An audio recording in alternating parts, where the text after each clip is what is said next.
The stamping out of homophobic bullying is to be given a higher priority, we're told, by Church of England schools. This week, the Archbishop of Canterbury launched a report called Valuing All God's Children, Guidance for Church of England Schools on Challenging Homophobic Bullying.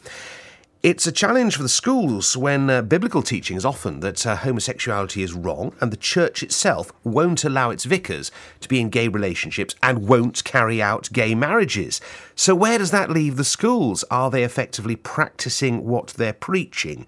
Well, joining me now is Vicky Beeching, who's a theologian and media commentator on religious affairs. Vicky, good morning. Good morning. Thank you for joining BBC Hereford Worcester this morning. What's the church going to do? I mean, how does the church plan to tackle this issue, as they see it, of homophobic bullying in schools? Well, they've got this, obviously, this million children in their system, and it's an amazing opportunity to influence them at a young age to remember that whatever you believe, even if you differ in those beliefs, there's never a reason to treat anybody badly. And I think it's about equipping them with life skills for a very diverse world, that actually you have to treat everybody with love and everybody with respect, irregardless of whether or not people are on the same page as you on a variety of issues. So they've got guidance coming out to the schools, what's it sort of suggesting?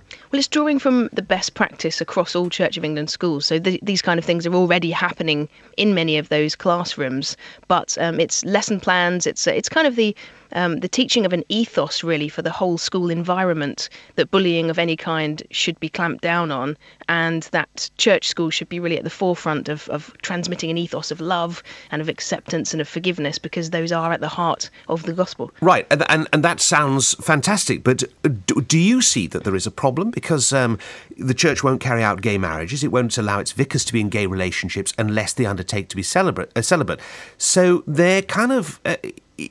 could you say, is it fair enough to say they're not actually practising what they're preaching? It is a very difficult tension. I personally am very much in favour of equal marriage and gay relationships, and my theology supports that. So I long to see the day when the church can embrace that fully. Different Christians hold different theologies on this issue of sexuality. And I think it's crucial that children know that just because the traditional teaching of the church says one thing, many Christians, like myself included, actually believe something quite different. We love and respect the Bible just as much, but we actually are in favour of same-sex relationships. So I think those things have to all be taught together. Personally, I believe it's incredibly psychologically damaging for any child who identifies as LGBT to be told that they are less than God's best, because that, I believe, is a lie. So I can't wait to see the church move on this doctrinally and actually affirm same-sex relationships